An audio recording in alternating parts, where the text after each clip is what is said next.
안녕하십니까. 아웃데일리 브레드입니다. 간격 이론에 대한 재검토 시간을 두 번째 진행하겠습니다. 재창조에 대한 논증을 이어나가면서 제가 청자들에게 당부를 드리고 싶은 말은 이 주장에 대한 찬반 격론이 진행이 되고 있고 어느 한쪽이 완전히 틀렸다는 결정적인 증거까지는 확보되지 않았다는 사실입니다. 그래서 제가 말씀드리는 것들 역시 100% 맞다고 할 수는 없겠지만 저는 오류를 최소화하고 추정과 추측 대신 성경적인 사실 위주로 말씀을 드리고자 노력은 하고 있습니다.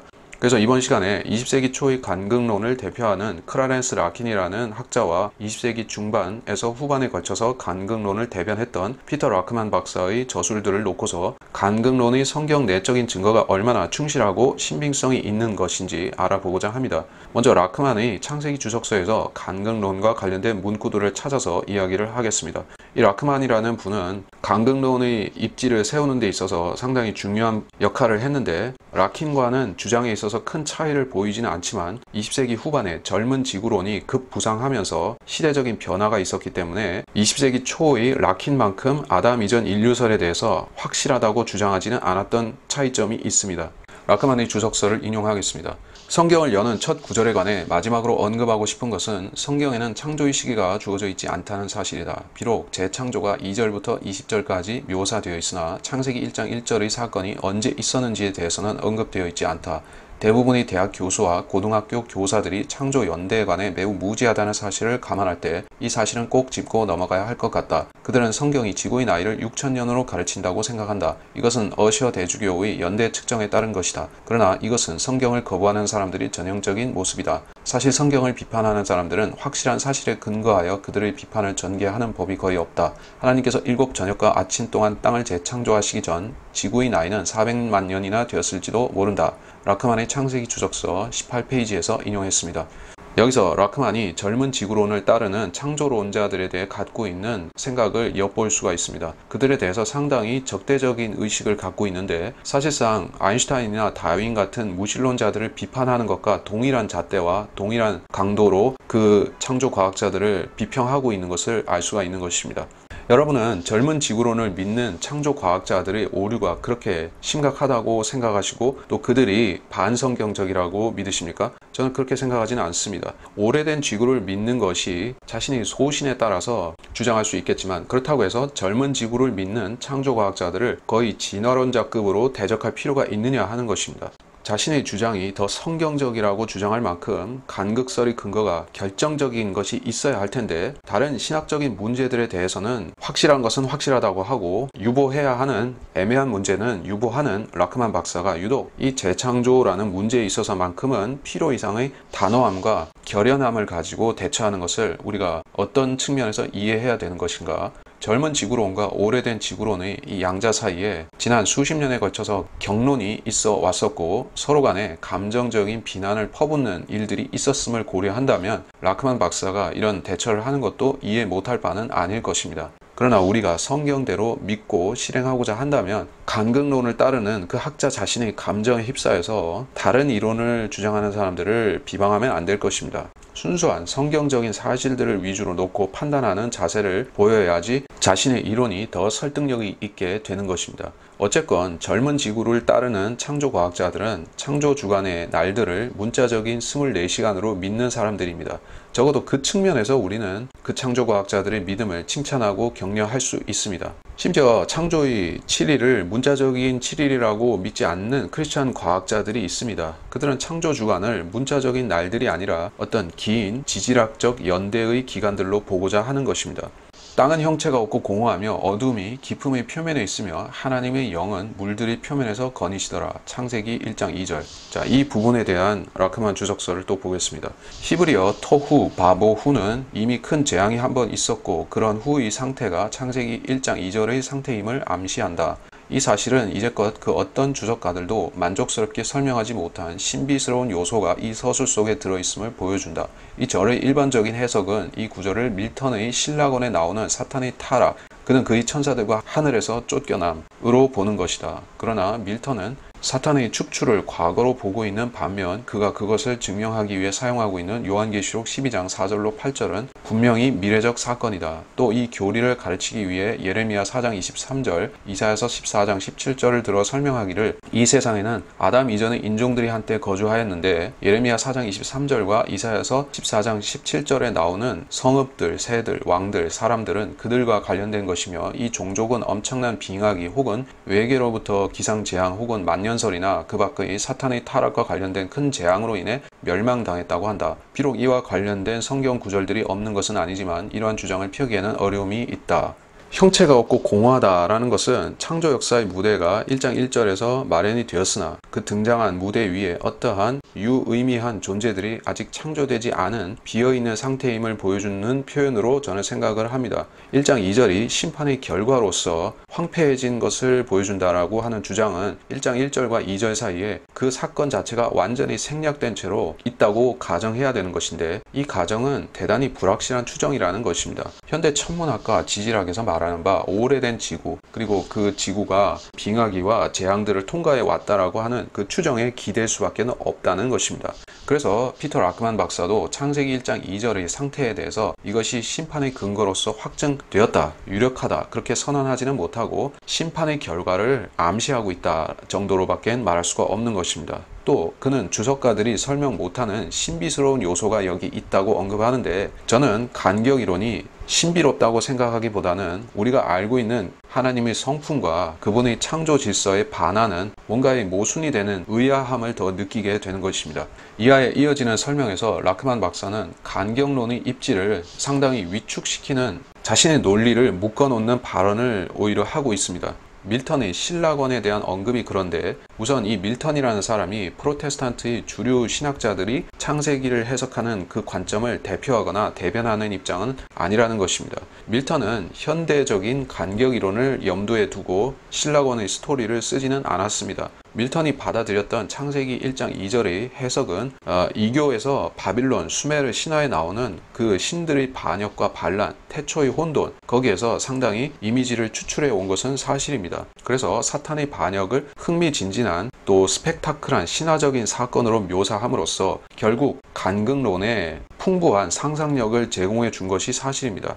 밀턴은 사탄이 그의 무리와 함께 일찍이 지옥으로 추방당했다고 묘사했고 라크만은 그것에 대해서 틀렸다고 지적은 하지만 라크만 박사가 밀턴의 오류를 지적하면서도 그의 책에서 상당한 영감을 받았다는 사실을 우리는 느끼게 됩니다. 특히 혼돈에 대해서 밀턴이 하고 있는 해석을 적극적으로 수용한 것입니다. 자, 제가 간극론에 반하는 주장의 글을 인용을 하겠습니다. 결정적인 반간격, 안티갭 이론의 책인 혼돈하지 않고 충만하지 않은 Unformed and Unfilled라는 제목의 책을 쓴 저자 웨스턴 필드라는 사람에 따르면 전통적이고 고전적인 간격 이론을 다음과 같이 요약할 수 있다고 하였습니다. 시기를 알 수 없는 아주 먼 과거에 하나님은 완전한 하늘과 완전한 땅을 창조하셨다. 사탄은 혼이 없는 인종이 살고 있는 땅의 통치자였다. 광물질로 이루어진 에덴 동산에 살고 있던 사탄은 에스겔서 28장 마침내 하나님과 같이 되고자 하여 이사야서 14장 반란을 일으켰다. 사탄의 타락으로 인하여 우주에 죄가 들어왔으며 지구에는 홍수의 형태로 하나님의 심판을 가져왔고 1장 2절의 물이 그것을 나타낸다. 그로 인하여 태양으로부터 빛과 열이 차단됨으로써 전 지구적인 빙하 시대가 왔다. 오늘날 지구에서 보는 식물, 동물, 사람들의 모든 화석들은 이 루시퍼의 홍수에서 비롯된 것이며 오늘날 지구상에 살고 있는 식물, 동물, 사람들과 어떠한 유전적인 관계도 지니고 있지 않다. 자, 밀턴과 그와 유사한 창세기 해석을 하는 사람들의 생각은 신학적으로는 주류가 아니었지만 그들이 그 창세기 1장 2절에 대해서 암시적으로 말한 그 부분들이 후에 19세기에 가서 간극론에 영향을 준 것이 사실입니다. 아담 이전 인종들에 대한 그 생각은 기독교와 이방 종교의 신비주의자들 안에 오래전부터 만연해 있었던 것입니다. 다윈의 진화론에서는 그 생각이 과학으로 포장되어서 원시인에 대한 발상으로 계승되었다고 생각합니다. 아담 이전의 인류를 어떤 식으로든 인정을 하게 되면 성경이 아담을 첫사람, 즉 예수 그리스도를 마지막 사람으로 인정하는 거기에 대칭해서 규정하는 그 교리 체계가 붕괴가 되고 성경의 구속론 또한 엉망으로 엉키기 때문에 사탄이 이것을 무너뜨리기 위해서 많은 거짓말들을 유포했으리라는 사실을 알 수 있습니다.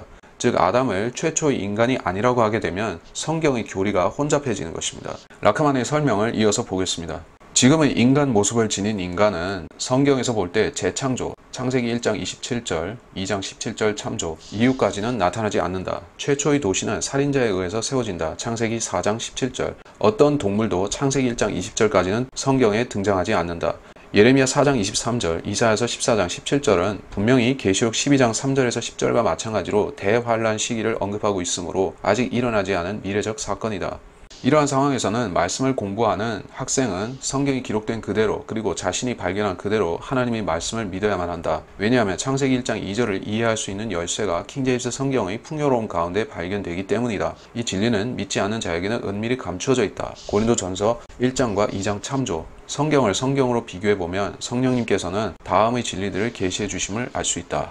자, 먼저 라크만 박사가 1번에서 4번까지 나열하면서 했던 그 설명들을 하나씩 봤을 때 이것들 각각은 문제가 없는 진술들입니다. 1번에서는 그런데 향후 거대한 비성경적인 이론인 간극설을 펼쳐나가기 위한 독소적인 요소가 들어있음을 눈치챌 수 있습니다.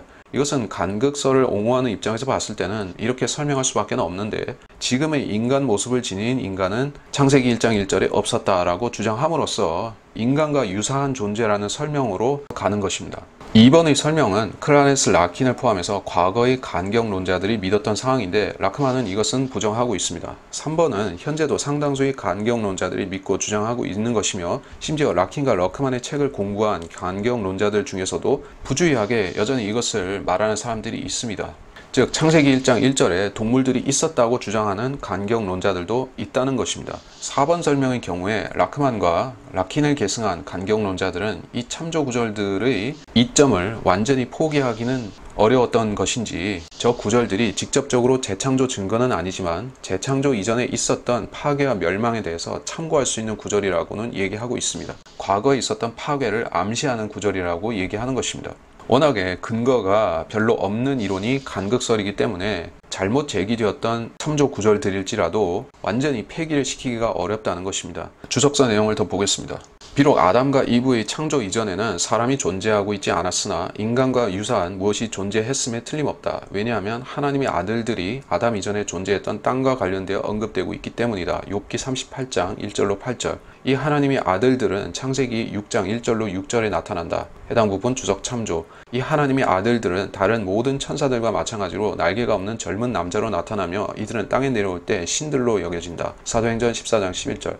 이 신들은 구약 성경에서 끊임없이 경고하고 있는 바로 그들이며 사탄의 능력은 모든 근본주의, 카톨릭, 자유주의 및 신정통주의 주석가들이 요한복음 10장 34절의 신들을 유대의 재판관들로 오해하도록 함으로써 입증되고 있다. 이 신들은 존 글렌, 스콧 카펜터, 앤더스, 보만 및 폰 브라운과 같은 우주인과 과학자들에 의해 이들이 이 지구상의 세 번째로 모습을 드러낼 때 외계인으로 오해될 것이다. 이 신들은 아담 이전에 이 땅에 있었다. 이들은 남자의 모습으로 이 땅에 왔었고 창세기 1장 3절 이전에 이 세상의 신의 휘하에 있었다. 시편 82편 6절, 86편 8절, 82편 1절, 97편 7절, 96편 5절, 97편 9절 참조. 이들은 BC 3000년에서 BC 2340년 사이에 이 지상에서 했던 그 일을 지금으로부터 서기 2000년 사이에 다시 할 것이다. 믿든지 믿지 않든 간에 일어날 것이므로 내기할 필요는 없다. 이미 내가 내기를 건 셈이다. 자, 이렇게 주석서 20페이지에서 봤습니다.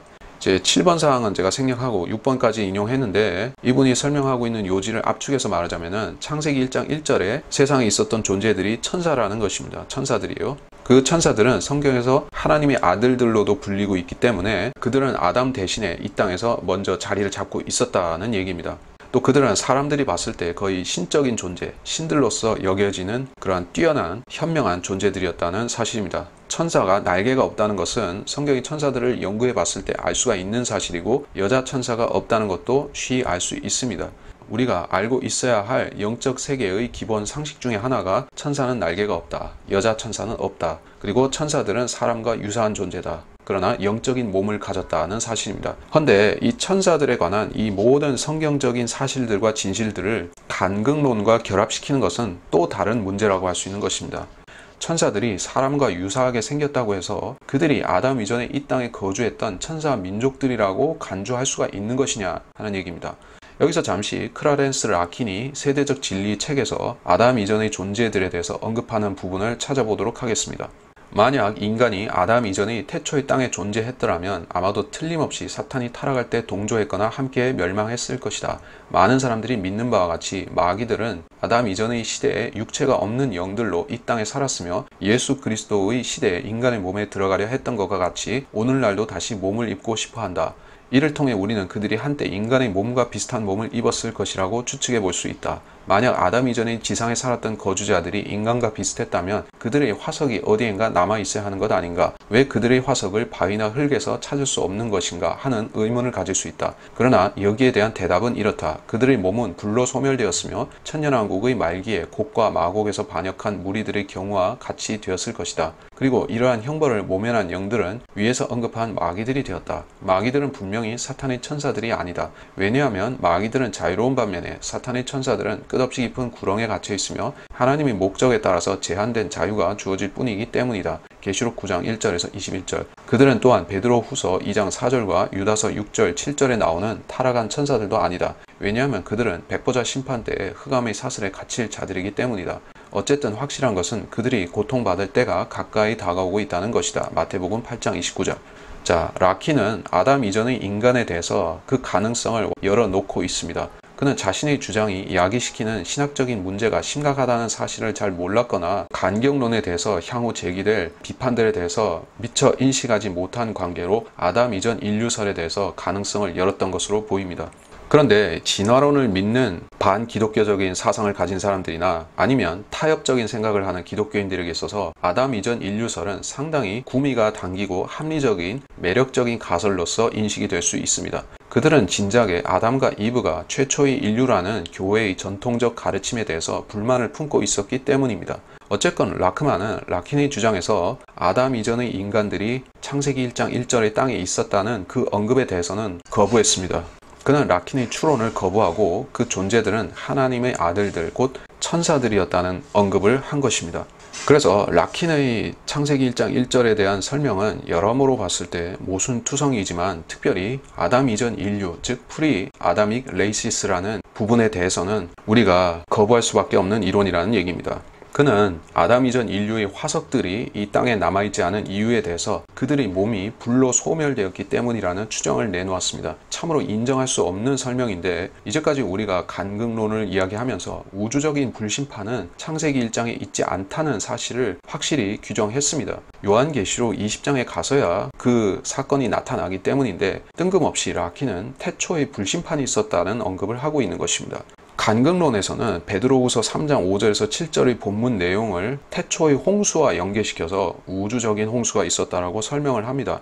이는 그들이 이것을 고의로 잊으려 함이라 즉 하나님의 말씀에 의해 하늘들이 예적부터 있었다는 것과 땅도 물에서 나왔고 물 안에 있었다는 것이니 이로써 이전에 있던 세상은 물이 범람해서 멸망하였느니라. 그러나 현재 있는 하늘들과 땅은 그 동일한 말씀으로 보존되어 있으되 경건치 아니한 자들의 심판과 멸망의 날에 불사르려고 간수되어진 것이니라. 베드로후서 3장 5절로 7절.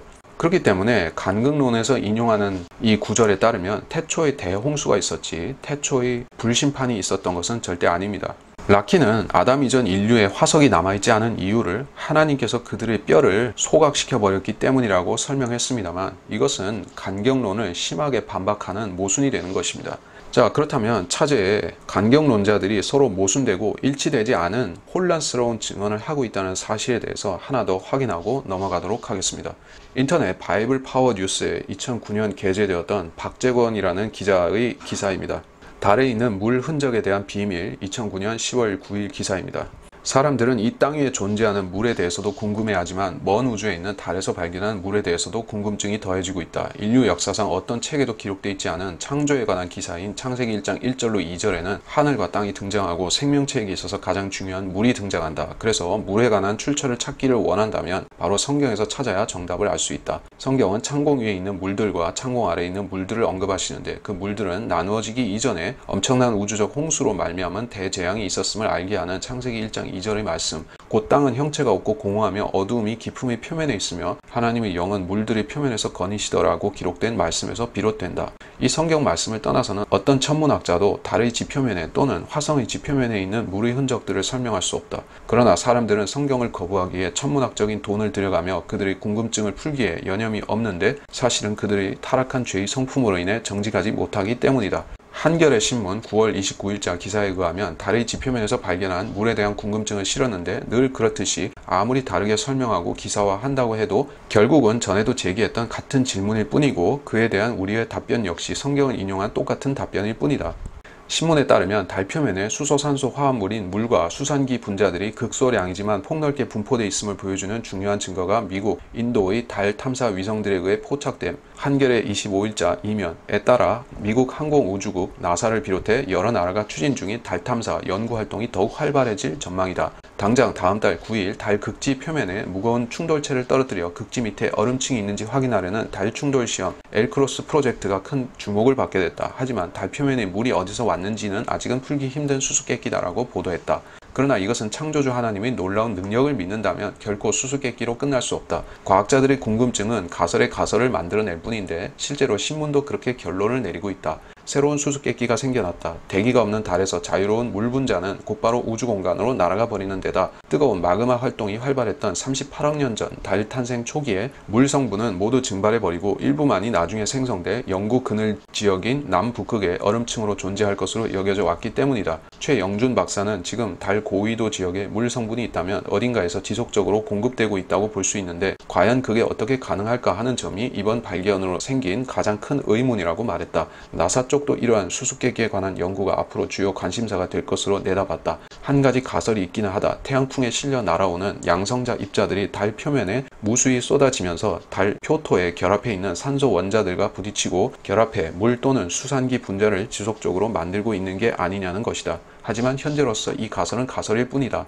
성경은 하나님의 영은 물의 표면에서 거니셨다고 표현하고 있다. 이 물은 단지 지구 둘레만을 감싸고 있는 물이 아니라 우리로서는 상상할 수 없는 엄청난 양의 물이 우주를 뒤덮고 있는 상황을 말한다. 굳이 이러한 상황이 왜 전개되었는지를 지면상 자세히 설명하지 않더라도 창세기 1장 1절에서 완벽하게 창조하신 하늘과 땅에 무슨 일이 일어난 것이며 이로 인해 이처럼 물로 뒤덮여버린 무질서에서 재창조가 창세기 1장 3절에서 시작되는 것을 볼 때 우리는 달 표면에 있는 그 물의 출처에 대해서 성경을 통해서만 그 설명이 가능하다는 것이다. 성경에서 말하는 물에 잠긴 지구의 원래의 정확한 위치와 천문학적인 치수는 성경에 기록되어 있지 않고 현 태양계에 있는 이 지구가 원래 자리에서 얼마만큼이나 하나님으로부터 멀리 떨어져 있는가에 대한 암시는 없지만 현재 인간의 주거지인 땅을 하나님의 보호자로부터 충분히 멀리 떨어지게 할 만큼 위력적인 대재앙이 있었음이 틀림없다. 그래서 하나님께서 오늘날과 같은 인간을 창조하시기 위해서 재창조를 시작하시는 과정에서 이 물을 창공 위의 물과 창공 아래의 물로 나누실 때 달과 화성을 포함한 다른 많은 행성에 물의 흔적을 남겼을 것이다. 그래서 비록 하나님을 믿지 않는 과학자들이 최근에야 행성에서 물의 흔적을 발견했다고 하더라도 놀랄 일이거나 수수께끼 같은 일이 아니다. 제가 기사의 마지막 단락만 빼고 핵심적인 이 전체 내용을 다 인용을 했습니다. 여러분은 이 글의 저자가 오인하고 있는 한 가지 사항이 무엇인지 짚어낼 수 있으십니까? 눈치가 빠른 분들은 아시겠지만 이 기자는 창세기 1장 1절에 해, 달, 별들이 있었다고 생각을 하고 있습니다. 재창조론을 믿는 목사와 교인들 중에서 모두가 이와 같이 믿는다고 할 수는 없겠고 간극설을 믿는다 할지라도 창세기 1장을 최대한 문자적이고 사실적으로 해석하고자 한다면 해와 달과 별이 6일 창조의 넷째 날 이전에 존재했다고 믿어서는 안 될 것입니다. 피터 라크만 박사는 라킨과 스코필드가 태양이 지구보다 먼저 있었다고 가르침으로써 바알 숭배자들, 즉 태양 숭배자들과 합류해버렸다고 설명을 합니다. 땅이 재창조된 것처럼 태양 또한 재창조되었으며 어쨌건 순서는 첫째 날에 지구 먼저, 넷째 날에 태양이 창조되었다. 그렇게 설명하고 있습니다. 그런데 이것은 본질적인 문제를 규명할 수 없는 우회적인 설명에 지나지 않습니다. 그렇다면 애초에 태양과 지구 중 어느 쪽이 먼저 창조되었다는 얘기인지 알 수가 없게 되는 것입니다. 라크만은 재창조의 순서상으로 지구가 먼저 있었다고 하지만 아시다시피 간극론에 따르면 지구는 창세기 1장 1절에 일찍이 창조되었다가 2절에서는 소멸된 것이 아니고 단지 물에 완전히 잠긴 홍수에 잠긴 상태로 있었던 것입니다. 그런 전제 하에서는 창세기 1장 1절에서 창조되었다는 그 태양 또한 2절에서 물에 잠겨 있다가 넷째 날에 가서 그것이 모습을 드러냈다. 그렇게 설명하게 됩니다. 라크만 박사는 라킨이 설명한 그 방식을 조금 틀어서 태양의 재창조라고 설명했을 뿐이지 사실상 그 말이 그 말이고 다를 것이 없습니다. 그럼에도 라크만이 라킨과 스코필드에 대해서 엄청난 비판을 하시면서 태양이 지구보다 먼저 있었다는 설명은 바알 숭배자의 그 방향을 따라가는 것이다 라고 격하게 비난하는 이유는 저로서는 납득하기가 어려운 것입니다. 아마 라크만 자신도 자신이 설명이 대단한 모순이라는 것을 못 느끼고 지나친 것 같습니다.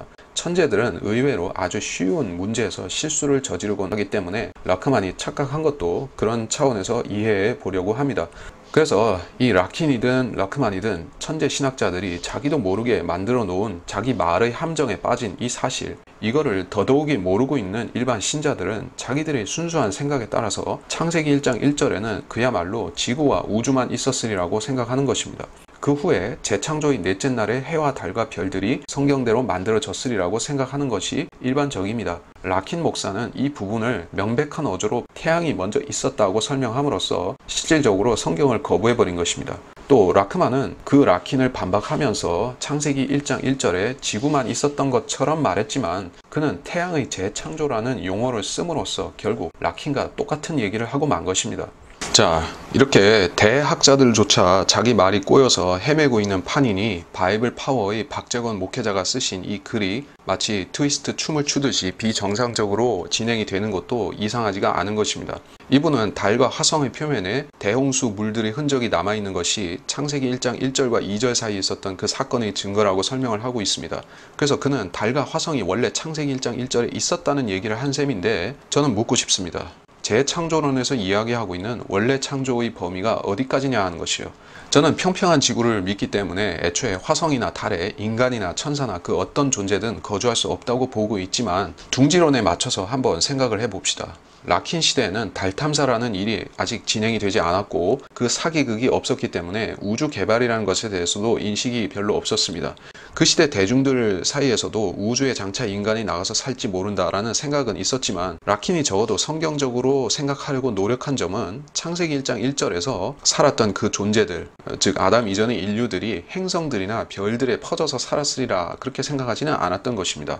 그러나 현 우주시대의 성경학자들, 그 중에서 제가 다루고 있는 이 라크만 박사는 우리가 이 바이블 파워 글에서 볼 수가 있다시피 창세기 1장 1절에 태양과 우주와 그 안의 모든 재반 요소들이 있었다라고 암시하고 있는 것입니다. 그렇다면 아무런 죄도 없고 사망도 없었던 그 사탄의 반역 이전의 원래 우주에서 천사들은 지구에만 살았던 것이 아니라 화성에도 살고 달에도 살고 더 먼 별자리들에도 가서 살았다는 얘기밖에는 되지 않는 것입니다. 하나님의 역사와 섭리가 경제적이고 효율적인 것을 추구한다라고 전제를 놓는 세대주의, 즉 디스펜세이셔널리즘의 근본 입장에 따른다면은 지구와 그 안에 에덴이라는 일부를 파멸시키기 위해서 우주적인 대홍수가 동반되어야 할 이유가 있었냐 하는 질문을 하게 됩니다. 논리적으로 따졌을 때 이 박재권 기자의 말 맞다나 화성과 달에 홍수 흔적이 남아있는 게 사실이라면은 그 행성들과 혹성들과 그 우주에도 인간이든 천사든 무엇이 살았다는 결론밖에는 안 되는 것입니다. 라크만 박사나 그 제자들이 명시적으로 창세기 1장 1절 우주에 천사나 인간이 살았다고 가르친 적은 없기 때문에 저는 이것이 잠정적으로 그들이 도달할 수밖에 없는 결론이라고 언급하고 지나가겠습니다. 아닌 게 아니라 라크만 박사는 그의 요한계시록 주석서에 보면 영원시대의 민족들은 새 하늘, 즉 새롭게 창조된 우주로 올라가서 우주 개척을 하면서 살게 될 것이다, 그렇게 설명을 합니다. 그래서 이분이 재창조에 대해서 자기 생각을 다 이야기를 했다면은 아마도 창세기 1장 1절에 원래 천사들이 전 우주에 흩어져 살았다라고 얘기했을 것이라고 봅니다. 저는 나사와 거기에 소속된 우주 과학자들이 새빨간 거짓말들 위주로 한다고 보지만 그들의 말이 설령 맞아서 화성이나 달에 물 흔적이 있다 치더라도 그것을 창세기 1장의 태초의 홍수로 봐야 할 이유가 우리에게는 없습니다. 오히려 달이나 화성에 있다고 하는 그 물 흔적은 창세기 노아의 홍수를 증명하는 것으로 봐야 할 것입니다. 왜냐하면 평면한 세상에서 봤을 때 노아의 홍수는 그 아래에 있는 해와 달과 별들을 영향을 끼쳤을 것이기 때문입니다. 그래서 만일에 달에 물 흔적이 남아있다면 그 물의 기원은 노아의 홍수에서 온 것이라고 봐야 합니다. 둥지론에서 봤을 때는 노아의 홍수가 해와 달과 별들에 영향을 끼칠 수가 없게 되어 있습니다. 나사가 우주의 곳곳에서 물이나 물 흔적을 찾았다라고 얘기하면 그것을 엉뚱하게 태초의 홍수로 연결짓고 그것이 창세기 1장 2절의 간격론을 증명한다라고 설명하는 것은 둥근 지구론에서 봤을 때는 뭔가 의미가 되지만은 평면한 지구에서 봤을 때는 완전히 틀린 얘기입니다.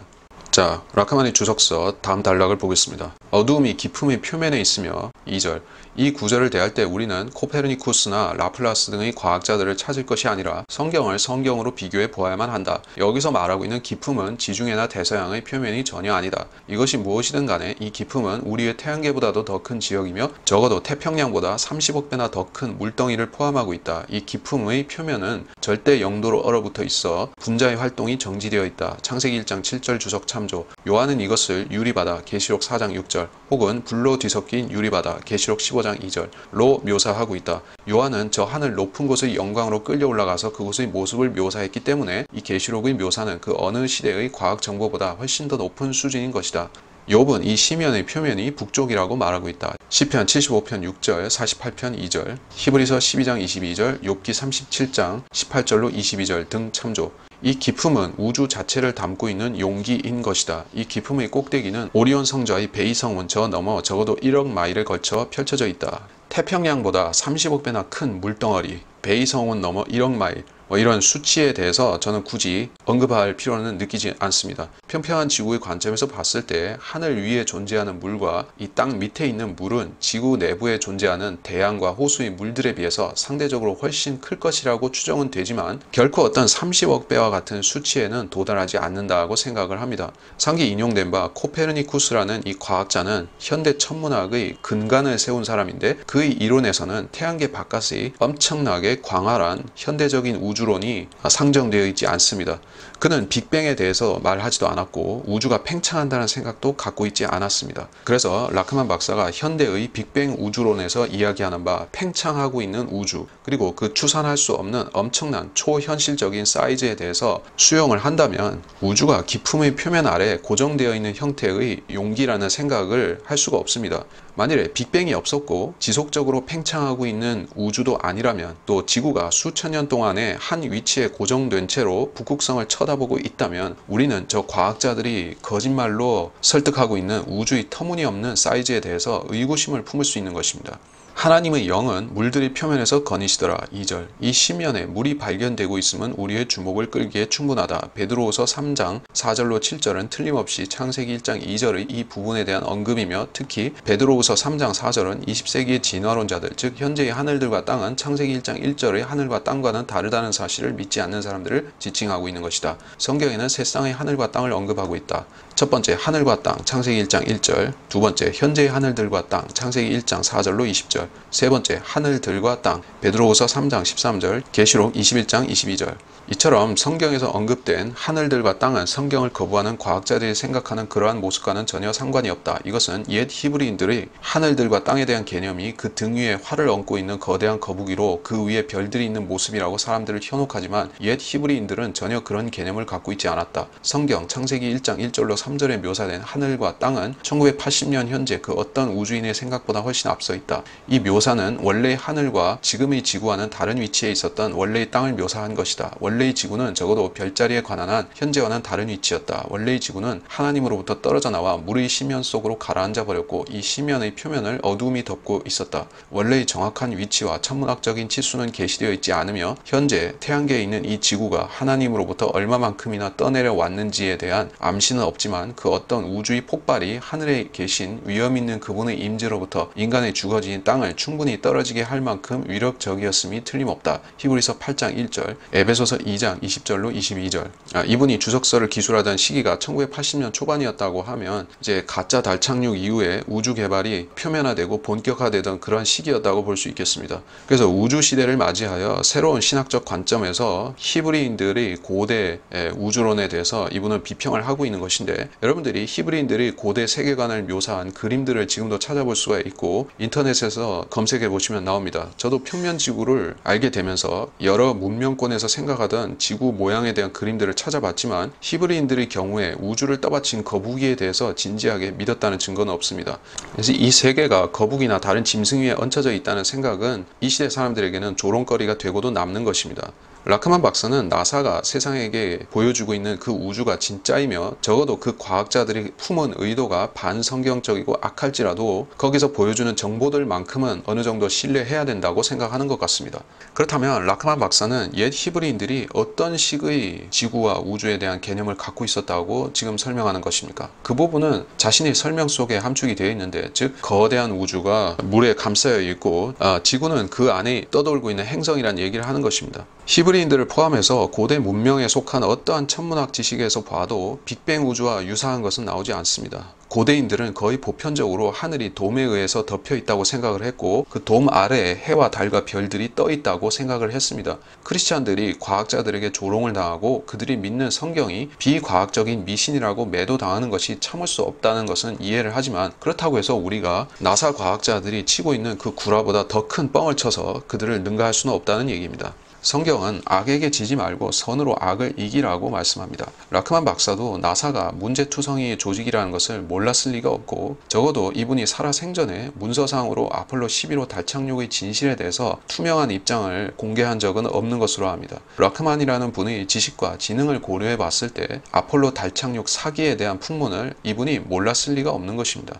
그래서 이 우주 과학자들의 사상의 근본이 잘못되었음을 인지하고 인정하면서도 그 자들이 제시하는 숫자들 그리고 공식들을 취사선택하여 받아들이는 것은 간격 이론이 지금도 통용되는 근거가 된 것입니다. 무슨 말인가 하면, 간격 이론이라는 것은 성경 본문 자체를 통해서 지지받기 힘들고 존속되기도 어려운 가설이지만 현대 천체 과학자들로부터 끊임없이 아이디어를 제공받음으로써 풍부한 상상력의 기반 하에서 이어져 온 것입니다. 상기 인용했던 바 바이블 파워 뉴스의 화성과 달에서 발견되는 물 흔적 관련된 그 주장도 우리가 보았을 때 어떠한 맥락이 형성되지 않는다는 것입니다.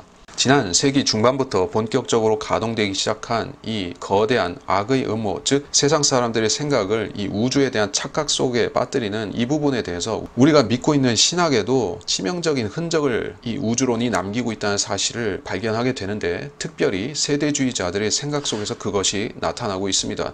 저는 둥근 지구론 기반에서 주장을 펼치고 있는 젊은 지구 창조과학자들의 생각 속에도 오점이 있다고 생각합니다. 하지만 그들은 적어도 지구가 태양보다 먼저 첫째 날에 창조되었다는 사실은 믿고 있습니다. 또 그들은 창조 주간의 모든 날들이 24시간씩의 문자적 하루라는 생각을 대부분 공유하고 있습니다. 물론 일부 창조과학자들은 그것을 믿지 않고 창조 주간을 시대로 보려고 하는 경향도 있습니다만은, 일반적으로 창조과학자들은 문자적인 24시간론을 믿습니다.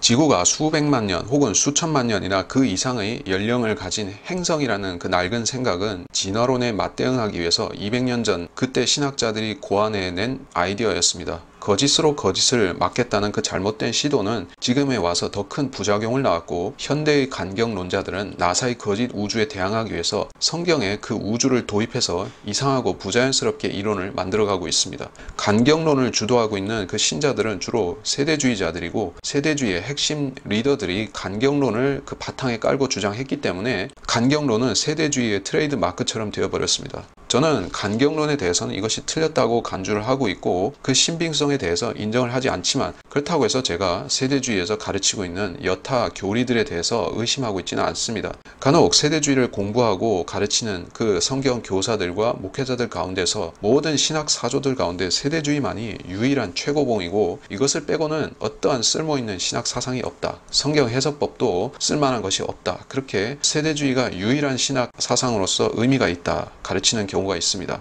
사실상 세상을 평정할 수 있는 유일한 신학 사조로서의 세대주의라는 것은 성립할 수가 없습니다. 만일에 그것이 가능했더라면 세대주의가 성경과 동일한 권위를 갖게 됨으로써 이 성경의 권위가 실추될 수가 있는 것입니다. 그래서 저는 각 신학 사조들의 비교 우위라는 것은 있을 수 있지만, 즉 세대주의가 언약신학이나 칼빈주의보다는 훨씬 낫다고 말을 할 수 있지만, 어쨌든 인간이 만들었고 인간이 발전시키고 있는 사상이라는 것은 완벽 무오할 수가 없습니다. 세대주의 세대주의의 한 부분인 간극론에서 나타나고 있는 이 문제들을 살펴봤을 때 철두철미하고 완벽한 신학사상은 없다는 고백을 할 수밖에 없다는 것입니다. 애초에 신학이 성경을 전체적으로 다 설명할 수 있는 도구라고 하면 인간의 학문이 하나님의 생각보다도 더 우수하다는 얘기밖에는 되지 않습니다. 주가 말하노라 내 생각은 너희 생각과 다르며 내 길은 너희 길과 다르니 하늘들이 땅보다 높음같이 내 길이 너희 길보다 높으며 내 생각이 너희 생각보다 높음이라. 이사야서 55장 8절로 9절.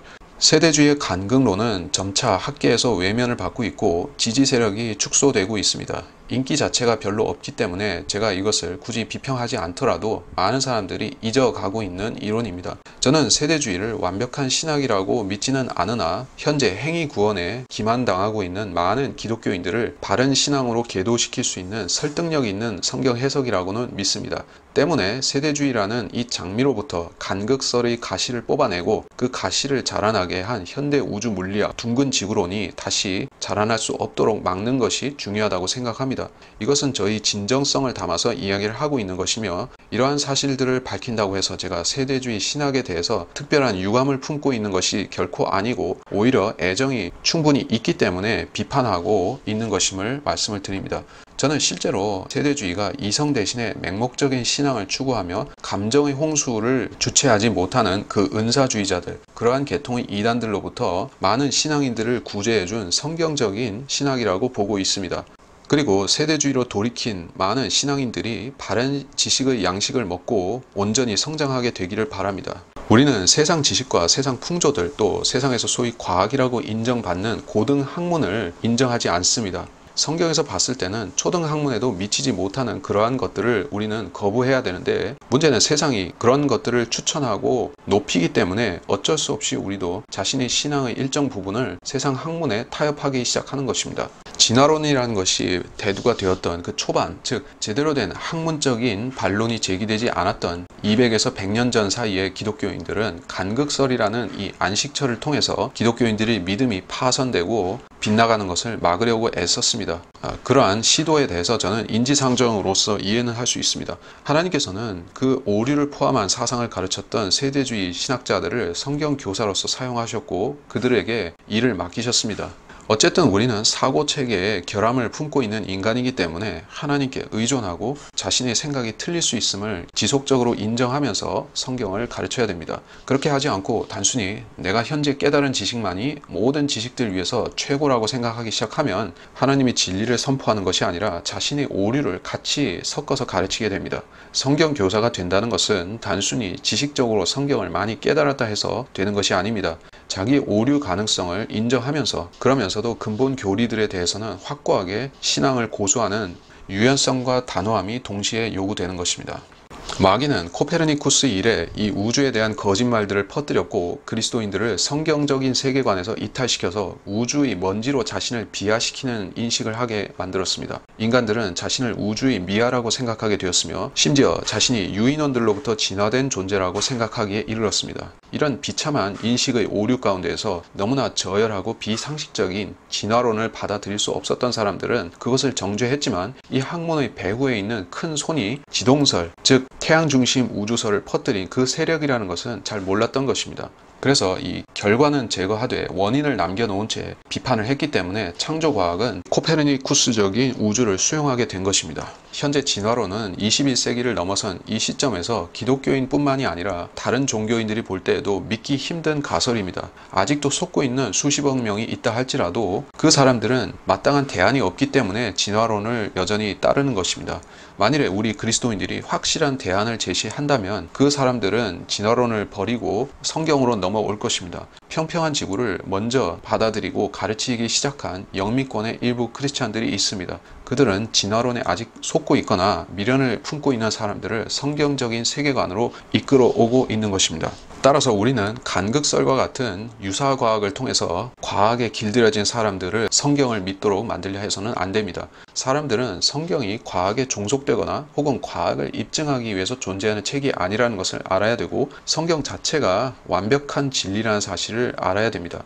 저는 제가 그렇게 믿는다고 확신을 갖고 살아왔지만 마음 한켠에는 대체 이 우주라는 것이 성경과 부합이 되는 것인가? 과학자들이 나사가 이야기하는 것들이 성경과 맞는 것인가? 계속해서 의문을 갖고 있었습니다.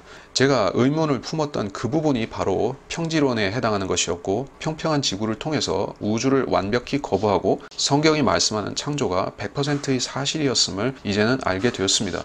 요즘은 웬만한 목사나 성경 교사들이 세대주의 학자들로부터 들은 풍월이 있기 때문에 성경은 문자적으로 믿어야 되는 책이다 라고 목소리 높이고 있습니다. 예전에는 세대주의자들이 이렇게 얘기를 하면 이상한 눈초리를 받았는데, 지금은 성경은 문자적으로 믿자는 얘기가 보편화되어서 이단들조차도 그 얘기를 따라하고 있습니다.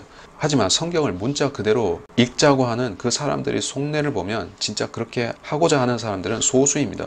말만 그렇게 할 뿐이지 대다수는 자기 교파 교리를 여전히 주장하면서 성경의 문자적인 진리에는 별로 관심이 없습니다.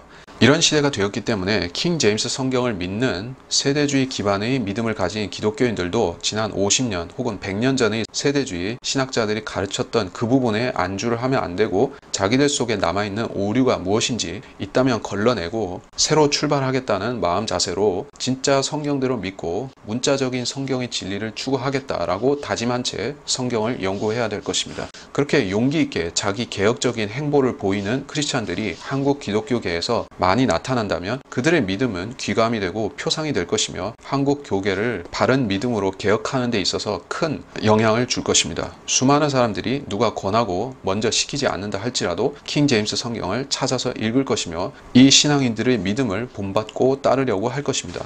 그런 날이 속히 오기를 바라는 마음으로 저는 간극설에 대한 이 두 번의 비평 시간을 가졌던 것입니다.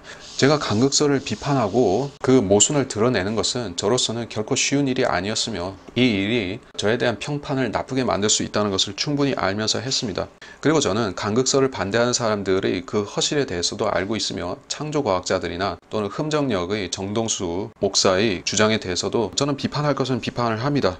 저는 이미 창조과학자들이 무엇이 잘못되었는지, 그들이 젊은 지구를 주장하면서도 여전히 현대 우주론을 따르기 때문에 무엇이 문제인지 지적을 다 합니다. 그리고 정동수 목사의 경우에는 이분이 천동설을 가리키고 있는데 둥근 지구에 기반한 천동설을 주장하고 있다는 것이에요. 그렇기 때문에 이분도 사실상 반쪽짜리 진리를 주장하고 있는 것입니다. 그래서 저는 말씀 보존학회든지 창조과학회든지 정동수의 흠정력 파든지 그 어떤 신앙인들이라 할지라도 자신들의 교파적인 그 주장만 할 것이 아니라 둥근 지구를 내려놓고 평평한 지구를 기반으로 해서 한번 세상을 보시라, 그리고 성경을 풀어보시라 하는 것입니다. 그러면 자기들이 갖고 있는 오류가 무엇인지를 정확하게 알게 될 것이고 정확한 진리로 인도가 될 것이다 하는 말씀을 드리면서 이번 시간 마치도록 하겠습니다.